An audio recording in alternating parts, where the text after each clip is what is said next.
ഇൻട്രോവേർട്ടായിട്ട് ഒരു പെണ്ണ് ഇതുവരെ സെറ്റാകാൻ നടക്കുന്ന ഒരു പയ്യൻ.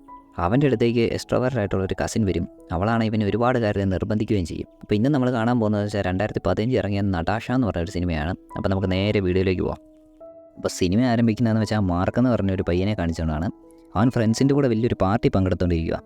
അങ്ങനെ പാർട്ടിയിലുള്ള ബോയ്സ് എല്ലാം ഏതെങ്കിലും ഒരു ഗേൾസിനെ സെറ്റാക്കിക്കൊണ്ടിരിക്കുകയാണ്. അപ്പോൾ ഇവ മാത്രം കുറേ നേരം ഒറ്റയ്ക്ക് ഇരിക്കും. ഇച്ചിരി കഴിയുമ്പോഴത്തേക്കും അവനൊരു പെണ്ണിനെ സെറ്റാക്കി ബെഡ്റൂമിലേക്ക് ചെല്ലും. അങ്ങനെ പതിയെ അവൻ കാര്യങ്ങളിലേക്ക് കടക്കാൻ തുടങ്ങുമ്പോഴാണ് അവൾ അവനെ തട്ടി മാറ്റുന്നത്. അങ്ങനെ അവിടെ നിന്ന് നിരാശനായിട്ട് അവനൊന്നും മിണ്ടാതെ ഇറങ്ങിപ്പോരും.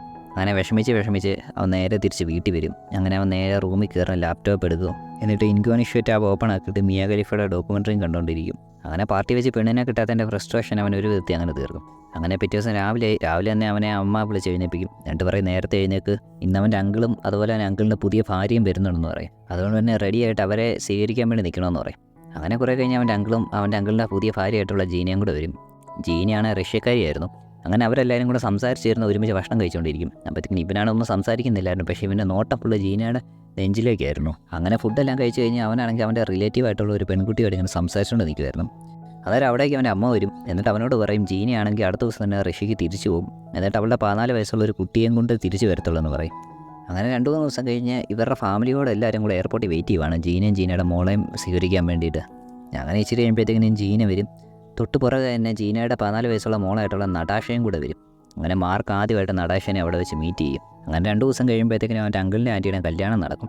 അവിടെയാണ് നടാഷൻ മാർക്ക് ഇരിപ്പുണ്ട്. മാർക്കാണ് ഇടയ്ക്കിടയ്ക്ക് ഇങ്ങനെ നടാഷനെ നോക്കിക്കൊണ്ടിരിപ്പുണ്ട്. അങ്ങനെ കല്യാണം എല്ലാം കഴിഞ്ഞ ശേഷം അവർ വലിയൊരു പാർട്ടി വെക്കും. അങ്ങനെ പാർട്ടിയിൽ എല്ലാവരും ഒരുമിച്ച് ഫുഡ് കഴിച്ചുകൊണ്ടിരിക്കും. അവിടെ മാർക്കാണ് നൈസായിട്ട് ഇടയ്ക്കിടയ്ക്ക് നടാഷനെ നോക്കും. അങ്ങനെ ഫുഡെല്ലാം കഴിച്ച് കഴിഞ്ഞ ശേഷം അവൻ നടാഷനെ റൂം കാണിക്കാൻ വേണ്ടി കൊണ്ടുപോകും. അങ്ങനെ അവർ നേരെ റൂമിലേക്ക് കയറി ചെല്ലും. അത് കഴിയുമ്പോഴേക്കും നടാഷ അവനോട് ചോദിക്കും അവൻ ഫ്രീ ടൈം റൂമിൻ്റെ അകത്തിട്ട് എന്തോ ചെയ്യുന്നതെന്ന് ചോദിക്കും. അപ്പോൾ അവൻ പറയും അവൻ ബുക്കുകൾ വായിക്കും, അല്ലാത്ത സമയമാണ് വീഡിയോ ഗെയിമും കളിച്ചായിരിക്കുന്നതെന്ന് പറയും. അപ്പോൾ അവളാണ് എടുത്ത് വായിക്കും. അവനോട് ചോദിക്കും അപ്പോൾ നീ പെണ്ണുങ്ങളെ ഒന്ന് ഇവിടെ കൊണ്ടുവന്ന് സെക്സ് ചെയ്യാറില്ലെന്ന് ചോദിക്കും. അപ്പോഴത്തേക്കും ഇവൻ ഞെട്ടിപ്പോവും. ഇവനുടനെ അവളോട് പറയും നിനക്ക് 14 വയസ്സേ ഉള്ളൂ, നീ സെക്സിനെ പറ്റി ഒന്നും പറയാൻ പാടില്ലെന്ന് പറയും. അപ്പോൾ നടാഷ പറയും സെക്സിനെ പറ്റി പറയുന്നതിന് എന്താ പ്രശ്നം, അവളിപ്പോൾ തന്നെ ഏകദേശം 100 പേരുടെ കൂടെയും കിടന്നിട്ടുണ്ടെന്ന്. മാർക്കിന് സമ്മതമാണ്, വേണേൽ മാർക്കിൻ്റെ കൂടെയും കിടക്കാമെന്ന് പറയും. അപ്പോൾ മാർക്ക് പറയും അവളുടെ അമ്മ ഇപ്പോൾ ഇവൻ്റെ അങ്കിളിനെയാണ് കല്യാണം കഴിച്ചേക്കുന്നത്, അതുകൊണ്ട് ഇവർ തമ്മിൽ കസിൻസ് ആയിട്ടാണ് വരുന്നത്, അതുകൊണ്ട് നീ ഇങ്ങനെയൊന്നും പറയാൻ പാടില്ലെന്ന് പറയും. അപ്പോഴത്തേക്കിനും നടാഷ് പറയും അവളതൊന്നും മൈൻഡ് ചെയ്യുന്നില്ല, കാരണം അവളുടെ അമ്മ ഇവൻ്റെ അങ്കിളിനെ കെട്ടുന്നതിന് മുമ്പ് തന്നെ ഏകദേശം ഇതേപോലെ തന്നെ 100 പേരുടെ കൂടെയും കിടന്നിട്ടുണ്ടെന്ന്. അങ്ങനെ ഇത് കേട്ട് കഴിയുമ്പോഴേക്കും മാർക്കൊന്നും മിണ്ടത്തില്ല, അവൻ സൈലൻ്റ് ആയിട്ടിരിക്കും. അങ്ങനെ വേറൊരു ദിവസമാണെങ്കിൽ മാർക്കിൻ്റെ അമ്മ അവൻ്റെ മുറിയിലേക്ക് വരും. അതിനുശേഷം മാർക്കിനോട് പറയും നടാഷയാണ് ഈ നാട്ടിൽ പുതിയതായിട്ടാണ്, അതുകൊണ്ട് വേറെ ഫ്രണ്ട്സൊന്നുമില്ല, നീ അതുകൊണ്ട് കൂടുതൽ നേരം അവളുടെ കൂടെ തന്നെ ഇരിക്കണം, പുതിയൊരു ഫ്രണ്ട്ഷിപ്പ് ക്രിയേറ്റ് ചെയ്യണം, എൻ്റെ ഈ സ്ഥലങ്ങളും എല്ലാം കാണിച്ചു കൊടുത്ത് അവൾക്ക് ഈ നാട്ടിൽ നല്ലൊരു ബോണ്ട് ഉണ്ടാക്കി കൊടുക്കണമെന്ന് പറയും. അങ്ങനെ അന്ന് തന്നെ മാർക്ക് നടാഷയുടെ വീട്ടിലേക്ക് അവളെ കാണാൻ വേണ്ടി ചെല്ലും. അവിടെ ചെല്ലുമ്പോഴത്തേക്കിനും അവളുടെ അമ്മയാണ് വാതിൽ തുറക്കുന്നത്. അവളുടെ അമ്മ നേരെ നടാഷനെ വിളിച്ചിട്ട് മാർക്കിൻ്റെ കൂടെ പോകാൻ പറയും. പക്ഷേ നടാഷയാണെങ്കിൽ അമ്മയോട് ദേഷ്യപ്പെട്ട് ഭയങ്കര ദേഷ്യത്തിൽ അവിടെ നിന്ന് ഇറങ്ങിപ്പോകും. മാർക്ക് നേരെ അവളുടെ പുറകെ പോകും. അതിനുശേഷം മാർക്ക് ഒരു സ്ഥലത്ത് എന്നിട്ട് അവളോട് ചോദിക്കും എന്തുകൊണ്ട് അമ്മയോട് ഇത്ര ദേഷ്യം ചോദിക്കും. പക്ഷേ നടാഷ പറയും അവൾക്ക് അവളുടെ അമ്മ ഇഷ്ടമില്ല, എന്തോ ഒരു കാരണം കൊണ്ടാണെന്ന്. അങ്ങനെ അത് കഴിഞ്ഞ് മാർക്ക് നേരെ അവളെയും കൊണ്ട് അവൻ്റെ ഒരു റൂഫസ് എന്ന് പറഞ്ഞ ഫ്രണ്ടുണ്ട്, അവനെ പരിചയപ്പെടുത്താൻ വേണ്ടി കൊണ്ടുപോകും. അങ്ങനെ അവർ 3 പേരും അവിടെ വെച്ച് സംസാരിച്ച് പരിചയപ്പെട്ടുകൊണ്ടിരിക്കും. അപ്പോഴത്തേക്കിനും റൂഫസിനാണെങ്കിൽ നടാഷനെ കാണുമ്പോഴത്തേക്കിനും എന്തോ ഒരു ക്രഷ് പോലെ തോന്നി തുടങ്ങും. നടാഷയ്ക്കും തിരിച്ച് റൂഫസിൻ്റെ ക്യാരക്ടർ വളരെയധികം ഇഷ്ടപ്പെടും. അങ്ങനെ അവിടെ നിന്ന് ഇറങ്ങി മാർക്ക് നടാഷ ഇങ്ങനെ നടന്നു തുടങ്ങും. അപ്പോഴത്തേക്കിനും നടാഷ റൂഫസിനെ പറ്റി അവനോട് ചോദിക്കും. അപ്പോഴത്തേക്കിനും മാർക്ക് പറയും റൂഫസ് ആ വീട്ടിൽ ഒറ്റയ്ക്കാണ് താമസിക്കുന്നത്, കാരണം എന്ന് വെച്ചാൽ അവൻ്റെ അച്ഛനും അമ്മയും 2 ദിവസം മുമ്പാണ് ഒരു ട്രിപ്പ് പോയതെന്ന്. അങ്ങനെ അത് കഴിഞ്ഞ് മാർക്ക് നടാഷയും വിളിച്ചുകൊണ്ട് റെസ്റ്റോറൻറ്റിലേക്കാണ് പോകുന്നത്. അവിടെ ചെന്ന് അവർ 2 പേരും ഭക്ഷണമൊക്കെ കഴിച്ച് നല്ല ഫ്രണ്ട്ഷിപ്പും ഒരു ബോണ്ടും ക്രിയേറ്റ് ആയിട്ട് വരും. അങ്ങനെ പിറ്റേ ദിവസമാണെങ്കിൽ മാർക്ക് വീട്ടിൽ പഠിച്ചുകൊണ്ടിരിക്കുമായിരുന്നു. അങ്ങനെ നടാഷ ഈ സമയം അവൻ്റെ വീട്ടിലേക്ക് വരും. അതിനുശേഷം അവനോട് പറയും വെറുതെ വെളിയിൽ കൂടെ കറങ്ങാൻ പോകാമെന്ന് പറയും. ഈ പ്രാവശ്യം മാർക്കിനായിരുന്നു നടന്നു പോകാൻ മടിയായിരുന്നു, അതുകൊണ്ട് മാർക്ക് അവൻ്റെ ഗ്യാരേജിൽ നിന്ന് 2 സൈക്കിൾ ഇറക്കും. അങ്ങനെ അവർ 2 സൈക്കിൾ ഓടിച്ച് ആ സിറ്റി കൂടെ എല്ലാം നടക്കും. അത് കഴിഞ്ഞാണ് മാർക്ക് അവൻ്റെ 2 ഫ്രണ്ട്സിനെ കാണാൻ വേണ്ടി പോകുന്നത്. അപ്പോൾ നടാഷനെയും കൂടെ കൂട്ടും. അവിടെ ചെന്ന് കഴിയുമ്പോഴത്തേക്കും മാർക്ക് അവൻ്റെ ആ ഫ്രണ്ട്സിന് ഡ്രഗ്സ് കൊടുത്ത് പൈസ മേടിക്കും. അപ്പോൾ നടാഷ ഇതെല്ലാം കണ്ടുകൊണ്ട് നിൽപ്പുണ്ടായിരുന്നു. അവൻ്റെ ഫ്രണ്ട്സാണ് നടാഷയോട് ജസ്റ്റ് ഇങ്ങനെ ഹായ് ഒന്ന് കാണിക്കുകയും ചെയ്യും. അങ്ങനെ അതെല്ലാം കഴിഞ്ഞ് വേറൊരു ദിവസം വീട്ടിൽ ഇരിക്കുമ്പോഴാണ് നടാഷ ആ ഡ്രഗ്സിനെ കുറിച്ച് ചോദിക്കുന്നത്. അവൾക്ക് വെച്ചിട്ട് ഡ്രഗ്സ് കൊടുക്കാമെന്ന് ചോദിക്കും. അങ്ങനെ മാർക്ക് അവൻ്റെ കയ്യിലുള്ള ഡ്രഗ്സ് അവൾക്ക് കൊടുക്കും. അതിനുശേഷം അവർ 2 പേരും ഒരുമിച്ചിരുന്ന ഡ്രഗ്സ് യൂസ് ചെയ്തുകൊണ്ടിരിക്കും. അങ്ങനെ ഈ ഡ്രഗെല്ലാം അടിച്ചു കഴിഞ്ഞ ശേഷമാണ് അവൾ അവനോട് ചോദിക്കുന്നത് അവൻ്റെ ലാപ്ടോപ്പ് ഒന്ന് എടുത്തു വെത്തേന്ന്. അപ്പോഴത്തേക്കിനും അവൻ സമ്മതിക്കും, എടുത്തോളാൻ പറയും. അപ്പോഴത്തേക്കിനും അവൾ ആ ലാപ്പ് ഓപ്പൺ ആക്കുമ്പോൾ തന്നെ കാണുന്നത് ഒരു അഡൽറ്റ് വീഡിയോ ആയിരുന്നു. കാരണം എന്ന് വെച്ചാൽ ഇവൻ തലേദിവസം കണ്ടിട്ട് അത് ഓഫാക്കാൻ മറന്നുപോയായിരുന്നു. അപ്പോൾ അവൾക്ക് ആ വീഡിയോ കാണുമ്പോഴത്തേക്കിനും ഇഷ്ടപ്പെടും. അത് കഴിയുമ്പോൾ ഇവനോട് ചോദിക്കും ഇവൻ്റെ ഫേവറേറ്റ് ഏതാണെന്നൊക്കെ ചോദിക്കും. അപ്പോൾ ഇവൻ എന്തൊക്കെയോ പറഞ്ഞ് ഇങ്ങനെ ഒഴിവാക്കി വിടും. അതിനുശേഷം നടാഷ പതിയെ ലാപ്ടോപ്പ് എടുത്ത് ഇവൻ്റെ അടുത്തേക്ക് വരും. അത് കഴിഞ്ഞ് അവളുടെ ഫേസ്ബുക്ക് പ്രൊഫൈൽ ഓപ്പൺ ആക്കിയിട്ട് അവളുടെ കുറേ പ്രൈവറ്റ് ഫോട്ടോസ് അവനെ കാണിക്കും. അപ്പോഴത്തേക്കിനും ഇത് കാണുമ്പോഴത്തേക്കിനും അവൻ്റെ ഉള്ള കൺട്രോളും കൂടെ പോകും. അപ്പോൾ ഏറെക്കുറെ ഇവൻ വലയിലായെന്ന് മനസ്സിലാക്കി കഴിയുമ്പോഴത്തേക്കിനും അവളാണെങ്കിൽ അവളുടെ ഡ്രസ്സെല്ലാം ഊരും. അതേശേഷം അവർ രണ്ടുപേരും അവിടെ വെച്ച് സെക്സ് ചെയ്യും. അങ്ങനെ ആ എക്സ്പീരിയൻസിന് ശേഷം അവർ തമ്മിൽ ഒരു പ്രത്യേക ബോണ്ട് ഉണ്ടാവും.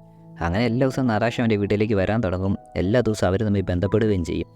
അങ്ങനെ ഇവർ തമ്മിലുള്ള ബന്ധത്തിൻ്റെ ആഴം കൂടി വരും. എല്ലാ ദിവസവും ഇവർ ട്രിപ്പിന് പോകുന്നു, ആ സിറ്റി ഫുള്ള് കറങ്ങി നടക്കുന്നു. അങ്ങനെ വീണ്ടും റൂമിൽ വരുന്നു, വീണ്ടും ബന്ധപ്പെടുന്നു. അങ്ങനെ അവന് പതിയെ അവളോടൊരു പ്രത്യേക ഒരു ഫീലിംഗും തോന്നി തുടങ്ങും. അപ്പോൾ ഇതേ സമയത്ത് തന്നെയാണ് മാർക്കിൻ്റെ അങ്കിളും ആൻറ്റിയും ഒരു ട്രിപ്പിന് പോകാൻ തുടങ്ങുന്നത്. അതോടുകൂടി നടാഷനെ മാർക്കിൻ്റെ വീട്ടിലാക്കിയിട്ട് പോകും. അങ്ങനെ അവർക്ക് വീണ്ടും കാര്യങ്ങൾ എളുപ്പമാകും. അവർ വീണ്ടും ബന്ധപ്പെടുകയും വീണ്ടും വലിയൊരു ബോണ്ട് ഉണ്ടാക്കിയെടുക്കുകയും ചെയ്യും. പിന്നീട് ഓരോ ദിവസം കഴിയും തോറും നടാഷ മാർക്കിൻ്റെ റൂമിൽ തന്നെയാകും. അങ്ങനെ ഒരു ദിവസം രാത്രി ഇരിക്കുമ്പോഴത്തേക്കും നടാഷ മാർക്കിനോട് പറയും മാർക്കിനെ അവൾക്ക് ഭയങ്കരമായിട്ട് ഇഷ്ടപ്പെട്ടു തുടങ്ങി. ജീവിതകാലം ഫുള്ള് മാർക്കിൻ്റെ കൂടെ തന്നെ കഴിയണമെന്ന് അവൾക്ക് ആഗ്രഹമെന്ന് പറയും. അപ്പോഴത്തേക്കിനും മാർക്ക് പറയും ഇവൾക്ക് ആഗ്രഹമുള്ളത്രയും കാലം ഇവിടെ നിൽക്കാമെന്ന് പറയും. അത് കഴിഞ്ഞ് നടാഷ അവനോട് വലിയൊരു സത്യം പറയും. നടാഷ പറയും അവളുടെ അമ്മയാണ് അവൻ്റെ അങ്കിളിനെ ചീറ്റ് ചെയ്തുകൊണ്ടിരിക്കുകയാണ്, അവളുടെ അമ്മയ്ക്ക് വേറൊരു അഫെയർ ഉണ്ടെന്ന് പറയും. ഇതേ കാര്യം അവൾ അവൻ്റെ അങ്കിളിനോട് പറയാൻ നോക്കി, പക്ഷേ അവൻ്റെ അങ്കിൾ അത് വിശ്വസിക്കുന്നില്ലെന്ന് പറയും. ഇത് കേട്ടിട്ട് പക്ഷേ മാർക്ക് സൈലൻ്റ് ആയിട്ടിരിക്കും. അവൻ തിരിച്ചൊന്നും പറയുന്നില്ലായിരുന്നു. അങ്ങനെ ഒരു ദിവസം മാർക്കിൻ്റെ അങ്കിളും നടാഷയുടെ അമ്മയും ട്രിപ്പെല്ലാം കഴിഞ്ഞ് തിരിച്ചു വരും. അങ്ങനെ അവർ ഈ വീട്ടിൽ വന്ന് ഫുഡെല്ലാം കഴിച്ച് വളരെ സന്തോഷത്തോടു കൂടി എല്ലാവരും സംസാരിച്ചുകൊണ്ടിരിക്കുമായിരുന്നു. അത് കഴിയുമ്പോഴേക്കും നടാഷയുടെ അമ്മ പറയും ഉടനെ തന്നെ നമുക്ക് വീട്ടിലേക്ക് പോകാമെന്ന് പറയും. പക്ഷേ നടാഷയ്ക്കാണെങ്കിൽ അവളുടെ അമ്മയുടെ കൂടെ പോകാൻ ഒരു താല്പര്യമില്ലായിരുന്നു. അവൾ ഉടനെ തന്നെ എതിർക്കും. എന്നിട്ട് പറയും അവൾ മാർക്കിൻ്റെ കൂടെ ഇവിടെ തന്നെ നിന്നോളാന്ന് പറയും. അപ്പോൾ ഇത് കേൾക്കുമ്പോഴത്തേക്കിനും അവളുടെ അമ്മയ്ക്ക് ഇഷ്ടപ്പെടത്തില്ല. അവളുടെ അമ്മ പതിയെ എഴുന്നേറ്റിട്ട് നടന്ന കാര്യങ്ങളൊക്കെ പറയും. നീയും മാർക്കും തമ്മിൽ വേറൊരു രീതിയിലുള്ള ബന്ധം ഉള്ളതുകൊണ്ടല്ലേ നിനക്കിപ്പോൾ വരാൻ മടിയെന്നൊക്കെ ചോദിക്കും. അങ്ങനെ അവളുടെ അമ്മ ഇത്ര ഓപ്പണായിട്ട് അത്രയും പേർ മുമ്പിച്ച് ഇത് പറയുന്നത് നടാഷയ്ക്ക് ഇഷ്ടപ്പെടുന്നില്ലായിരുന്നു. അവൾ സ്പോട്ടിൽ തന്നെ എഴുന്നേറ്റ് അവളുടെ അമ്മയ്ക്ക് നേരെ തിരിഞ്ഞ് അവളുടെ അമ്മയായിട്ട് അടിയുണ്ടാകും. അങ്ങനെ അവിടെ വലിയൊരു ഒച്ചയും ബഹളം ആകുമ്പോഴത്തേക്കിനും മാർക്കിൻ്റെ അച്ഛൻ ഓടി വന്ന് അവളെ പിടിച്ചു മാറ്റും. അങ്ങനെ തൽക്കാലത്തേക്ക് മാർക്കിൻ്റെ അച്ഛൻ്റെ ഇടപെടൽ കൊണ്ട് ആ പ്രശ്നം അവിടെ നിൽക്കും. അത് കഴിഞ്ഞ് വേറെ വഴിയില്ലാതെ നടാഷ അവരുടെ കൂടെ തന്നെ തിരിച്ച് വീട്ടിലേക്ക് പോകും. മാർക്കാണ് അവൻ്റെ വീട്ടിൽ നിൽക്കും. അങ്ങനെ പിറ്റേ ദിവസമാണെങ്കിൽ മാർക്ക് നേരെ നടാഷനെ കാണാൻ വേണ്ടി അവളുടെ വീട്ടിലേക്ക് ചെല്ലും. അപ്പോൾ അവിടെ ചെല്ലുമ്പോഴത്തേക്കിനും അവളുടെ അമ്മയാണ് ഡോറ് തുറക്കുന്നത്. അതിനുശേഷം അവളുടെ അമ്മ അവളുടെ കുറേ കുറ്റം പറഞ്ഞു കൊടുക്കും. അവളാണ് ഭയങ്കര സ്പോയിൽഡാണ്, അവൾക്ക് ഒരുപാട് ബന്ധങ്ങളൊക്കെ ഉണ്ട്, നീ ഇവളെ വിശ്വസിക്കില്ലെന്നൊക്കെ പറയും. അത് കഴിഞ്ഞ് നടാഷ അങ്ങോട്ട് വരുന്ന സമയത്ത് അവളുടെ അമ്മ ആ കഥ അടയ്ക്കുകയും ചെയ്യും. അങ്ങനെ മാർക്ക് വിഷമിച്ച് അവിടെ നിന്ന് പോവും. അങ്ങനെ അന്ന് രാത്രി മാർക്ക് നോക്കുമ്പോഴത്തേക്കിനും നടാഷയാണ് അവളുടെ സാധനങ്ങളെല്ലാം എടുത്ത് മാർക്കിനെ കാണാൻ വേണ്ടി വന്നേക്കുവാണ്. അതിനുശേഷം നടാഷ പറയും അവൾ നാളെ തന്നെ റിഷയ്ക്ക് പോകുമായിരുന്നു, നീയും കൂടെ വരുന്നതെന്ന് ചോദിക്കും. അപ്പോഴത്തേക്കിനും മാർക്കൊന്നും മിണ്ടായിരിക്കും. അതിനുശേഷം മാർക്ക് ചോദിക്കും ഇപ്പം എന്നെ പെട്ടെന്ന് തിരിച്ചു പോകാൻ കാരണമെന്ന് ചോദിക്കും. അപ്പോഴത്തേക്കും നടാഷ പറയും അവളുടെ അമ്മയും മാർക്കിൻ്റെ അങ്കിളും തമ്മിൽ നാളെ തന്നെ ഡിവോഴ്സ് ആകുമെന്ന്, അതുകൊണ്ട് ഇവർ തിരിച്ചു പോകാമെന്ന്. അപ്പോൾ മാർക്ക് ഇപ്പം എന്നെ പെട്ടെന്ന് ഇങ്ങനെ ഡിവോഴ്സ് ചെയ്യാൻ കാരണമെന്ന്. അപ്പോഴത്തേക്കും നടാഷ പറയും മാർക്കിൻ്റെ അങ്കിളും നടാഷയും കൂടെ ഒരുമിച്ച് കിടക്കുന്നത് അവളുടെ അമ്മ കണ്ടുപിടിച്ചു, അതുകൊണ്ടാണ് അവളുടെ അമ്മ അവൻ്റെ അങ്കിളിനെ ഡിവോഴ്സ് ചെയ്യാൻ പോകുന്നതെന്ന്. അപ്പോൾ ഇത് കേൾക്കുമ്പോഴേക്കും മാർക്കിന് വളരെ വിഷമം തോന്നും. കാരണം എന്താ വെച്ചാൽ മാർക്കിന് ഇവളോട് പതിയെ ഒരു ഇഷ്ടമൊക്കെ തോന്നി തുടങ്ങിയായിരുന്നു. അങ്ങനെ മാർക്ക് അവളോട് പറയും ഏതായാലും വാ ഒരുമിച്ച് കിടക്കാമെന്ന് പറയും. അങ്ങനെ മാർക്ക് അവളെയും കൂട്ടി അവൻ്റെ റൂമിലേക്ക് ചെല്ലും. അങ്ങനെ അന്ന് നടാഷ അവിടെ കിടക്കും. പക്ഷേ പിറ്റേ ദിവസം രാവിലെ അവൾ എഴുന്നേൽക്കുമ്പോഴത്തേക്കിനും മാർക്ക് അവളുടെ മുമ്പിൽ ഇച്ചിരി പൈസ വേണ്ടി നിൽപ്പുണ്ട്. അതിനുശേഷം മാർക്ക് അവൾക്ക് പൈസ കൊടുക്കും. എന്നിട്ട് പറയും എന്തെങ്കിലും ചിലവിനൊക്കെ ഇരിക്കട്ടെ, എന്നിട്ട് നീ തന്നെ ഒറ്റയ്ക്ക് ഋഷിക്ക് പൊക്കോളാൻ പറയും. അപ്പം നടാഷാനെ ഒന്നും മിണ്ടത്തില്ല, ആ പൈസ മേടിക്കും. അതിനുശേഷം അവളുടെ സാധനങ്ങളുമായിട്ട് സൈലൻ്റായിട്ട് ഇറങ്ങിപ്പോവും. അങ്ങനെ ഇതെല്ലാം കഴിഞ്ഞ് മാർക്കാണ് തിരിച്ച് ഭക്ഷണം കഴിക്കുന്നതിൻ്റെ അവിടെ വരുമായിരുന്നു. അവിടെയാണ് അവൻ്റെ ഫാമിലി മെമ്പേഴ്സ് എല്ലാം ഭക്ഷണം കഴിച്ച് അതുപോലെ തന്നെ അവൻ്റെ അങ്കിളിൻ്റെ ഡിവോഴ്സിൻ്റെ കേസൊക്കെ സംസാരിച്ചുകൊണ്ടിരിക്കുമായിരുന്നു. പക്ഷേ ആർക്കും കാരണം എന്താണെന്ന് അറിയത്തില്ല. ഇവന് കാരണം അറിയാവുന്നതുകൊണ്ട് ഇവനവിടെ സൈലൻ്റായിട്ട് ഒന്നും മിണ്ടാതെ നിൽക്കും. അങ്ങനെ ഇവനാണ് നടാഷയൊക്കെ പോയ വിഷമത്തിൽ ഇങ്ങനെ ചുമ്മാ സിറ്റി കൂടെ കറങ്ങിക്കൊണ്ട് നടക്കുവാണ്. അപ്പോഴാണ് ഇവൻ്റെ ഫ്രണ്ടായിട്ടുള്ള റൂഫസ് ഇവനെ കുറേ പ്രാവശ്യം വിളിച്ചുകൊണ്ടിരിക്കും. പക്ഷേ ഇവനാണ് കോളൊന്നും എടുക്കത്തില്ല. കാരണം ഇവന് തോന്നി തുടങ്ങും റൂഫസ് ഇവൻ്റെ ഫാമിലി മാറ്റേഴ്സൊക്കെ അറിഞ്ഞിട്ടായിരിക്കും വിളിക്കുന്നത്. അപ്പോൾ ഇവനും പറയാനൊരു ഉത്തരവില്ലാത്തതുകൊണ്ട് ഇവൻ മാക്സിമം റൂഫസിനെ ഒഴിവാക്കി വിടും. അങ്ങനെ കുറേ ദിവസം കഴിഞ്ഞ് ഇവൻ ഓർക്ക് എന്നാൽ റൂഫസിനെ പോയി കണ്ടേക്കാന്ന് ഓർത്ത് റൂഫസിൻ്റെ വീട്ടിലേക്ക് നേരിട്ട് ചെല്ലും. അപ്പോൾ അവൻ അവിടെ ചെല്ലുമ്പോഴത്തേക്കിനും റൂഫസിൻ്റെ ഫാമിലിയൊക്കെ ട്രിപ്പ് പോയിട്ട് വന്നു. അപ്പോൾ എല്ലാവരും ഇവിടെ ഹാപ്പി ആയിട്ട് റൂഫസ് ഇരിക്കുകയാണ്. അത് കഴിഞ്ഞ് റൂഫസ് അവനെ സംസാരിക്കാമെന്ന് പറഞ്ഞ് അങ്ങോട്ട് കൊണ്ടുപോകുമ്പോഴാണ് അവൻ ശ്രദ്ധിക്കുന്നത് നടാഷയാണ് ഇപ്പോൾ റൂഫസിൻ്റെ കൂടെ താമസിക്കുന്നതെന്ന്.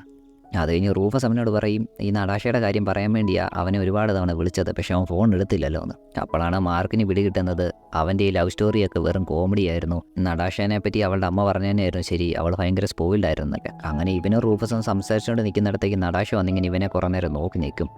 മാർക്കാണ് സങ്കടവും ദേഷ്യവും കൊണ്ട് അവൻ്റെ സൈക്കിൾ ദേഷ്യത്തോടു കൂടി ഒന്ന് കറക്കിയെടുത്ത ശേഷം അവനവിടെ നിന്ന് സൈക്കിളും ചവിട്ടിപ്പോവും. അങ്ങനെ ആ മാർക്ക് പോകുന്നിടം വരെ നടാഷ അവനെ നോക്കി നിൽക്കും. റൂഫസിനും എന്നാ പറയണോ അറിയാതെ റൂഫസ് ഇങ്ങനെ നിൽക്കും. അങ്ങനെ മാർക്കാണ് ഈ സങ്കടവും ദേഷ്യവും എല്ലാം സഹിച്ച് സൈക്കിളും ചവിട്ടി നടാഷയെ അവനെ ചതിച്ചല്ലോ എന്ന് ഓർത്തിങ്ങനെ പൊക്കോണ്ടിരിക്കുമ്പോഴത്തേക്കിനും ഈ സിനിമ അവിടെ അവസാനിക്കും.